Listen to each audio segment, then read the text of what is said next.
Hello and welcome to PFF at Night. I'm Doug Kyed, joined as always by Ari Meirov and Brad Spielberger. Ari, how was your weekend? A great weekend full of football games. Got to see some starters, a lot of young guys, a lot of impressive rookies, and it feels like as we get more and more shows over here, there's a lot more topics to talk about right now. Yeah, it's nice to kind of be able to throw on the TV and watch some preseason action for a little bit. Brad, how was the weekend? It's good. Yeah, I finally experienced the Pacific time zone football kickoff. Yes, obviously preseason, not regular season, but when you're eating breakfast at 10 a.m., they're playing football. It is weird, but I think I'm kind of into it, I'll be honest. That was the first 11 years of my life when I lived in Seattle before moving to Boston. And so it was a kind of a wake-up call to get the really late primetime games once I moved out here. But let's get into this week's biggest news. New York Jets avoided disaster with the Zach Wilson injury. At least that's what it looks like up to this point. Looked like he had suffered a really severe knee injury, wound up being reportedly a bone bruise, slight meniscus tear that looks like it can be trimmed rather than replaced or fully repaired. I think the timeline right now has been reported to be about 2 to 4 weeks, which is obviously not ideal during the summer leading up to Zach Wilson's second NFL season. Should put him a little bit behind, but obviously much better than it could have been. If it was a torn ACL. But Ari, I'll start off with you. What was your reaction to the injury when you first saw it, and then the prognosis? So yeah, whenever you see a knee give out and the player is not touched, I mean, like you always immediately fear that it's a torn ACL or something season ending. And it kind of looked like that. And based off the reaction by everyone felt like it was heading in that direction. But like you said, Doug, the Jets appear to be a bit lucky here with a bone bruise and a meniscus trim, which is not a full meniscus tear, as you said. He's having the surgery in LA. It's being done by Dr. Elitrash. And once the surgery is done, I think they'll have full clarity on where things are going here and how long he'll be out, because as we've seen with the Jets, sometimes the initial diagnosis is a little bit not exactly right. We saw it from Mekhi Becton as well. Robert Saleh has been pretty careful with his words over here and saying, let everything get done, let the surgery happen, then we'll have a firm timetable here. So whatever it is, I know it's been reported as 2 to 4 weeks, whatever the number is, I think we're all expecting the Jets to be extremely cautious here. So let's just say it is 2 to 4 weeks. We'll probably take the higher number there. If it's 4 to 6 weeks, whatever it is, we would probably lean towards them being very cautious here, and that would likely mean that Joe Flacco is the next man up. And looking at the Jets schedule, their first game comes against his former team in the Baltimore Ravens, so that would definitely be should we call it a revenge game there for him? But whatever the case is, it will be Joe Flacco against the Ravens come week 1 most likely. It's interesting, too, because the Jets have really been talking up Joe Flacco all summer. I think Robert Saleh said, he could be a starter. There was some sort of verbiage used there to really talk him up. And then obviously they've got Mike White, who had some impressive moments last season as another quarterback on that roster. But as soon as the injury hit, everyone started talking about Jimmy Garoppolo being a possibility for the New York Jets. So if this does obviously wind up being a little bit more severe, there's a history there where Robert Saleh and Mike LaFleur were both with the 49ers. With Jimmy Garoppolo, it doesn't look like it's going to get to that point. But Brad, how do you think that Joe Flacco can carry this team in the meantime? Yeah, I mean, they didn't trade for him, right? So they went out and used resources to acquire him. Like you said, we heard some buzz. He looks very good in camp. I always think it's funny to call it a revenge game. Hey, I'm going to get revenge for you guys getting me a Super Bowl ring and like $100 million. Like, how dare you? But no, I mean, it'll be a fun storyline and a fun narrative. The Ravens are incredible week 1 pretty much every year. And I think that was going to be a great litmus test for this young Jets team. I think the unfortunate thing is both with Becton and Wilson, they re-injured or kind of suffered an injury to a same area where they've already had issues. Zach Wilson tore his PCL, but had a PCL injury last year in week 7 against the Patriots, missed 4 games after that, stunted his growth, hurt his development a little bit. It sounds like he was having a better offseason, making some smarter decisions. He did throw a pretty ugly interception in that game before the injury, but nevertheless, all that time, it's helpful. It adds up, and I think he needs those reps. So hopefully not a worst case scenario, but obviously not a great development by any means. It's always interesting to me when you see something that looks like a severe knee injury, a torn ACL, what looks like a ligament tear, wind up being a bone bruise. I know that neither one of you guys are doctors, but do either of you know like what causes a bone bruise? What kind of non-contact injury would cause a bone bruise? Me not being a doctor, Radio No. silence. Yeah. I Perfect. wouldn't have an answer, right? But I wouldn't have an answer. But again, just the way it all unfolded on Friday night. I mean, the way he got up, went back down. It felt like there's something happened to his knee, and he fell back down.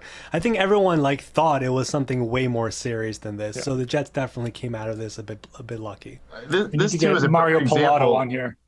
Yeah, we do need to get Mario a guest spot for sure. I guess we're deficient in that area, but it's a good reminder of it. It's a very controversial topic every year, but this is why playing guys in preseason, this is the risk you carry. I mean, think of this entire regime is kind of counting on Zach Wilson this year to maybe keep their jobs and continue to build this kind of franchise they're trying to build. That's the risk you take, is maybe losing him for an entire season in a meaningless game, but hopefully that's not the case.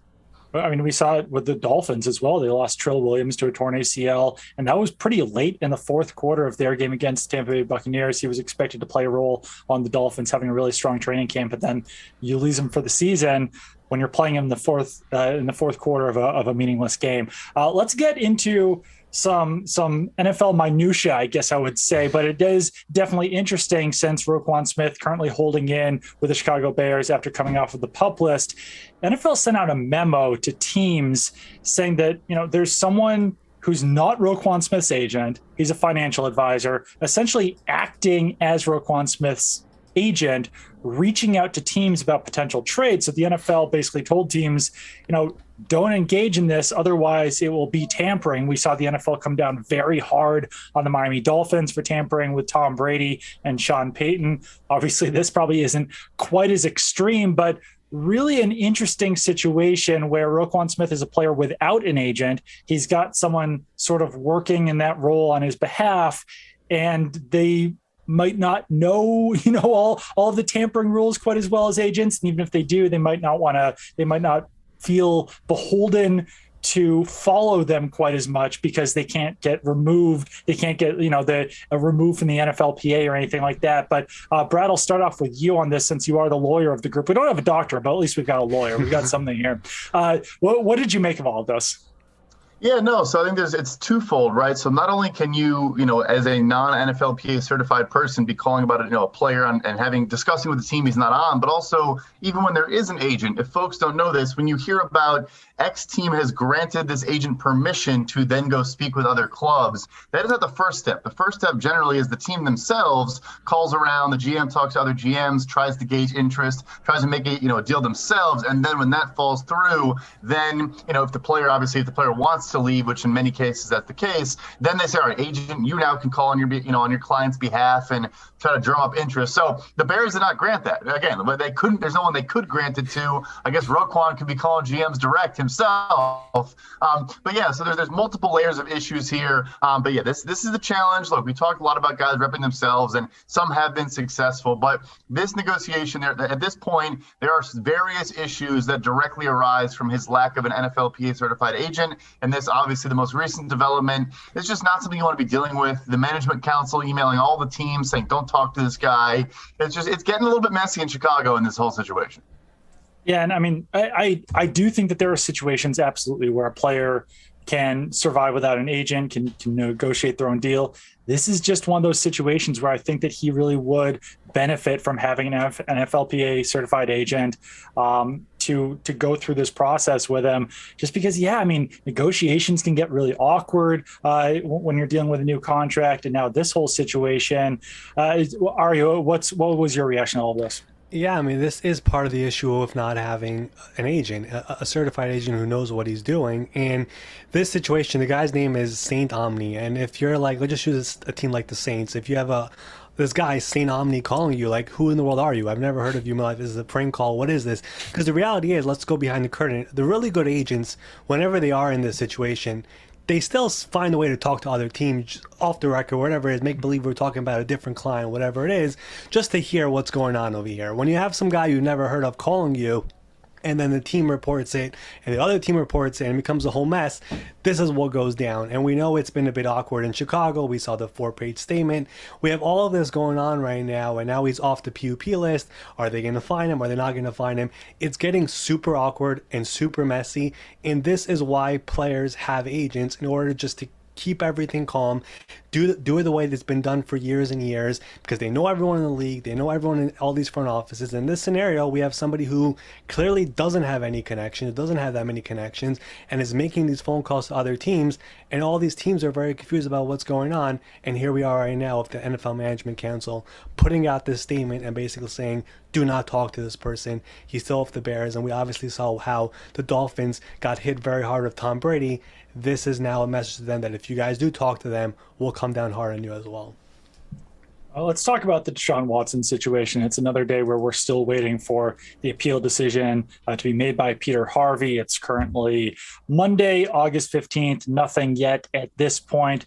But there has been some other news regarding the situation. Deshaun Watson played in the Browns' first preseason game on Friday night. So that kind of seemed to be a deadline for that appeal decision to be made, and it wasn't made by Friday night. Right before that game, Deshaun Watson did apologize through the team site, through the team pregame show, to women impacted by the situation. So some people have speculated that there could be some sort of settlement being reached between the NFL and Deshaun Watson now, after he did apologize, after he did show more remorse than he previously had shown. I mean, we're all just kind of in a waiting game with this. It seems like opinions are split everywhere on whether it's still going to be a full season suspension, whether it's going to be some sort of settlement, whether it's going to be 12 games, less than that at this point. But Ari, how do you think that the fact that Watson played in that game and his slight show of remorse, do you think that impacts this at all? I mean, it definitely makes it a little bit more interesting, and it makes you wonder if the NFL looks at this and is like, okay, fine, he's finally showing some remorse here. Do we still go all out? Do we try to work out a settlement here with the NFLPA? The fact that it didn't happen on Friday has made me think that there are some settlement talks going on over here. There was a report from the AP last week that Deshaun is willing to take a 8-game suspension and a $5 million fine. I still don't think that's enough for what the NFL is looking for. But what I do believe here is that it's a complicated situation because, again, the NFL is looking for a full year, and Deshaun, I don't think he'll go more than, as we said, we have 8 games over here. Would he be willing to go to 12, which takes him out of that Texans game, which I think the NFL really does not want him playing back in Houston, his former team, going back there. I think that is really the game that the NFL has been looking at.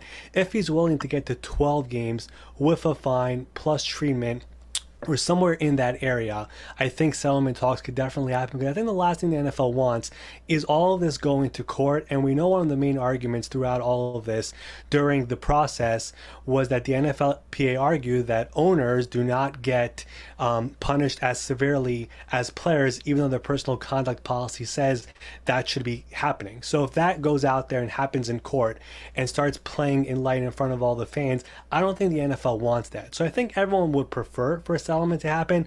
The question becomes if they could find some common ground and get the games a little bit higher, probably up to 12 games in order for this to happen. Brad, do you think the fact that Watson played in that preseason game, do you think that, I think that if the appeal had come down before that preseason game, I think we probably could have bet that it would be a full season so that they could get him out of that preseason game. Does the fact that he played in that preseason game tell you, or hint at least a little bit, that it could be less than a full season now at this point? I think it's probably a fair point, right? Because that was they needed to do that on that Friday before he played in order to get him, as we discussed. If it's a full season suspension, then he cannot be around the team at all, including in the preseason. If it's a partial season suspension, he can be there until September 5th, and then he's not allowed to be around for team activities until his suspension is lifted. But I think, honestly, the biggest tip that there are settlement talks going on, beyond the remorse and, of course, the report from Rob Maaddi at Associated Press, but Watson also mentioned how he's going to continue and wants to continue with counseling. And I think I've talked about this before on this show, but the biggest thing that Roger Goodell has pushed for in the past with Ben Roethlisberger and others is that if a player shows they want to learn from it, grow from it, not make the same mistake again via behavioral counseling, that's kind of their way to show him, okay, if he wants to appeal to reduce this, which did not happen here. But any sort of concession the NFL is going to give starts, it seems, with that player admitting they did something wrong and entering counseling to fix that behavior. So I agree with Ari. I think the reason why there's been a bit of a delay, they're allowed to still settle even though it's at the appeal process. And I think they're going to try to find a middle ground between 6 and 17. And the fine is a big part of it as well. Like the money, all these reports on how much money he kind of did not lose as a result of his contract situation. Also last year, just sitting out and making a full $10 million kind of doing nothing, I think is rubbing them the wrong way a little bit. And they want to make sure there is, a penalty on top of just games. Yeah, just one more thing. According to the CBA, once there is an appeal, the appeal is supposed to go under an expedited process. Now, it doesn't really say how many days or whatever it is, right, but you would expect expedited means a few days, whatever it is. We've already reached double-digit days since the appeal was made by the NFL. That would also hint to us that they're trying to figure out something here between both sides, and that's the reason why we really haven't heard much from Peter C. Harvey yet. All right, let's do a little wraparound around the NFL because there is a little more minor transactions going on right now. Before we start recording, the Philadelphia Eagles traded wide receiver J.J. Arcega-Whiteside to the Seattle Seahawks for cornerback Ugo Amadi. I'm not going to lie, guys. I think I probably would have guessed that N'Keal Harry would stick on the Patriots roster longer than J.J. Arcega-Whiteside stuck on the Eagles roster, but Arcega-Whiteside lasted a little bit longer there. That 2019 NFL draft that Arcega-Whiteside and N'Keal Harry were both in, it was really the haves and have-nots for these teams drafting wide receivers. You saw N'Keal Harry go in the first round, Marquise Brown go in the first round, J.J. Arcega-Whiteside go in the second round. Just a few picks after A.J. Brown was drafted by the Titans, one pick after Mecole Hardman, before DK Metcalf, before Deontay Johnson, before Terry McLaurin. I mean, teams really wound up cashing in by taking wide receivers, or they wound up drafting a guy that they had to, trade for pennies on the dollar 3 years later now, but definitely not shocking to see this happen, to see Arcega-Whiteside traded. And Ugo Amadi had been reported actually earlier this afternoon that he was going to be released by the Seattle Seahawks. So at least the Seahawks get a player where they might need a little bit more depth there at the wide receiver position rather than just having to straight up release Ugo Amadi. But Brad, what's something else from the NFL that you wanted to discuss on here? Yeah, well, I would also just say, I think Arcega-Whiteside, if we're doing our Catalonian, I respect it. It was listed as a tight end, so he's kind of a tweener. It also shows, like you said, they were going to release Ugo Amadi, and so it basically shows his value, I guess, was a future, seventh-round pick conditional. But no, I would just say in general, this is the time of year after the first preseason game, because a lot of teams don't really play their guys in the second preseason game, and then we'll see the tune-up in week 3. But this is a big trade zone. The Eagles always do this. Those two teams actually are always a part of these transactions. It's like swapping future 7th for future 6th and throwing in a recent draft pick that was a bust or whatever the case may be. So I would just say keep an eye out for more of those moves. I think we will continue to see that. I think Miami could be involved in some conversations, maybe other wide receivers like a Denzel Mims with the Jets, and so on and so forth. Now that they've seen who they have on the roster, what their depth looks like in this first preseason game, a better understanding of where they are, I think more movement is ahead. Ari, the Jets finally signed Duane Brown. He will be playing left tackle in New York. George Fant going to be playing right tackle. I think that we were all expecting this for about a week or so after he had visited the Jets, but now he's finally in there. What was your reaction to the signing? Yeah, I mean, it obviously was a deal that they've been working on. It was something that they wanted to do before Mekhi Becton even got hurt. We mentioned that last week. He had some family stuff to take care of this week, finally signed this morning. Robert Saleh did mention that they're going to slowly ease him back into action, obviously being a player that is up there in age. He's 36, will be 37 in about a month. So yeah, the plan is to have him at left tackle. George Fant will be at right tackle. That was actually the way it was set up when they were teammates in Seattle. Now they're reunited here with the Jets. And Fant wanted to make the move to left tackle. It sounded like the only way he was going to make the switch was for Duane Brown, who is someone who he considers to be a mentor and someone who really helped him out in Seattle. And of course, now he's with the Jets. He's excelled greatly, and I think he's still looking for a new contract of his own. So we're definitely keeping an eye on that as well. A couple more injury notes just to keep an eye on. Marcus Peters tore his ACL last year, has been on the PUP list throughout camp. He was activated today, was back on the practice field in pads. They plan to ease him back in as well, but a big boost there for Baltimore, who are getting healthier and healthier. As for San Francisco, feels like every year at this time we're talking about injuries for them. Jimmie Ward, their starting safety, is dealing with a severe hamstring injury. Kyle Shanahan said he most likely will miss the start of the season when they open up the year in week 1 against the Chicago Bears. So so he will be out at least 1 week, potentially more due to that injury. Yeah, it's never good to hear severe hamstring injury there for Jimmie Ward. We'll see when he's finally able to get back. Joel Bitonio, the Browns offensive lineman, had some interesting comments about why JC Tretter, who was one of our top graded centers last season with the Cleveland Browns, is the NFLPA president, why he's not been signed by a team now up to this point. And he said that, maybe it's because of some of JC Tretter's comments on player safety, that's why teams don't want to bring him on board. I think it made a lot of sense all offseason for a team like the San Francisco 49ers to get him. Tampa Bay Buccaneers, when Ryan Jensen went down with an injury, a lot of people speculate that Tretter could be heading there. And then with the Browns, he could be a good fit for them right now after Nick Harris went down with an injury. So, Brad, do you think there's anything to these comments made by Joel Bitonio about why JC Tretter hasn't been signed yet? It is interesting. I think there is probably some validity to the fact that as the NFLPA president, he has become a mouthpiece, and he's actually, I think, done a really good job in kind of trying to more influence the public narrative and really sway things in the favor of players. I think in the past, the PA really was kind of a quiet organization. The players didn't really speak out. Obviously, I'm sure internally they were having a lot of conversations and trying to change things and improve things for them. But I think he kind of realized the way to go about this, the best way, maybe is appealing to the fans directly, getting them on our side and kind of the public narrative on our side. And that way is a way you can kind of negotiate. And I think, look, anytime that happens, he's a really, really, really good player. He has had some injury questions of his own, but you have to start to wonder how a guy is not on a roster, in mid-August when he's very talented, obviously a smart guy. And there is clearly a need on several teams that are looking to contend this year. And he's still out there, available. Yeah, and he's still only 31 years old. I kind of had to look that up myself just to see how old he was. He's not like, we just saw Duane Brown signed for a 2-year deal, and he's 37, 38 years old, 36, whatever he is.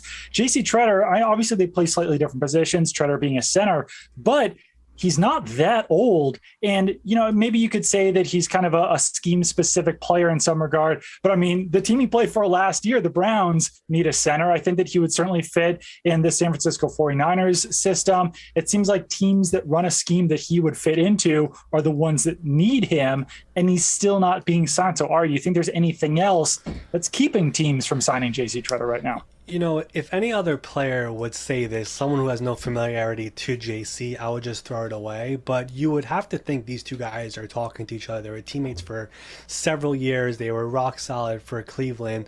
And it makes you wonder what is going on over here. Did he not want to sign until training camp? That could be a possibility.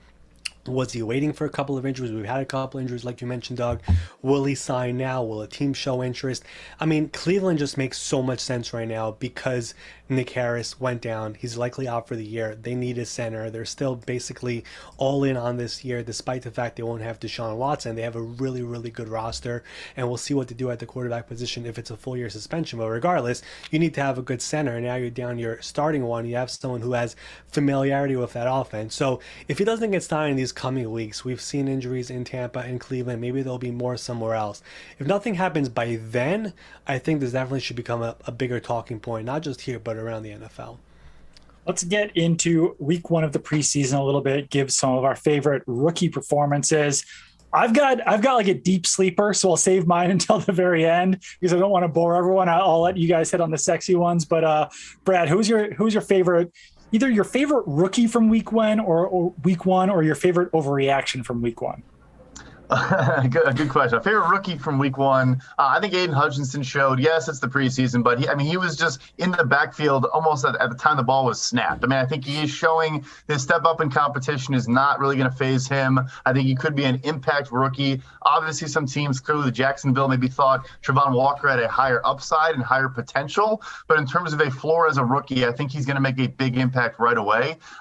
Favorite, there's always some great narratives out there. I love when you see like a guy who Kenny Pickett, to be frank, his stat line looks great. He also was in the third and fourth quarter playing against third and fourth string players. And I think per our charting, he had 14 completions, and I think 1 or 2 of them were over 4 yards downfield. So look, the numbers look great. The production was there, but maybe take a look at how he arrived at those numbers before, losing your hat a little bit. Ari, do you have a favorite rookie from week 1 or overreaction from week 1, or both? Yeah, I mean, I've been talking about Ravens' fourth-round rookie Isaiah Likely before all the game even happened on Thursday. But Ravens players and coaches have just been raving about him. He's been catching basically everything that comes his way at camp. He has shown a very large catch radius. He's been getting separation. And then we saw it in that game on Thursday night against Tennessee, where he goes up and catches this ball in traffic. He catches a ball and finds his way to a first down, making a couple of great moves, breaking some ankles. And Lamar Jackson is out here saying that he's a baby Mark Andrews. Mark Andrews is saying, I see a little bit of myself in him. We have these defensive players on the Ravens who are not even being asked questions about him, but all of a sudden just giving him praise. Tony Jefferson all of a sudden mentions this guy is going to be very dangerous for this team. So everyone is hyping him up. He was tremendous in that game against Tennessee. Baltimore is very into doing those 2 tight end, 3 tight end sets. They already have Mark Andrews. Isaiah Likely seems to be like a real player there in Baltimore. It could become a legitimate target there for Lamar Jackson this season. What he did on Thursday night was phenomenal. I expected one of you guys to hit on George Pickens, so I'll just throw him out there. That all the hype was definitely evident in the Steelers' first preseason game. But at PFF we do these preseason game recaps. I chipped in this week to do the Chargers and Rams preseason game recap. And undrafted free agent wide receiver Lance McCutcheon was a beast out there against the Los Angeles Chargers secondary. He was out there mossing guys. He had an 88.8 PFF grade in that game.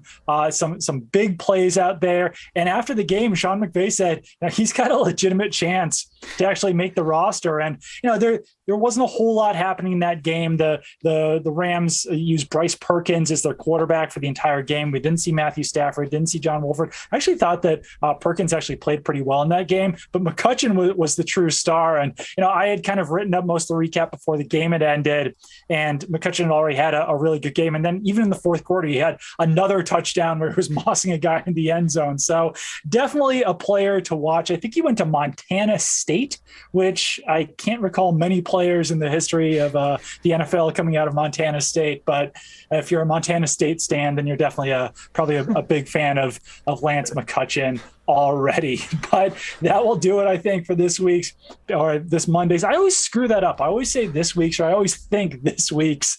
But this Monday's episode of PFF at Night. Keep it on pff.com for all of your news and analysis. Follow Ari on Twitter at MySportsUpdate. Follow Brad on Twitter at PFF_Brad. Throw me a follow at Doug Kyed.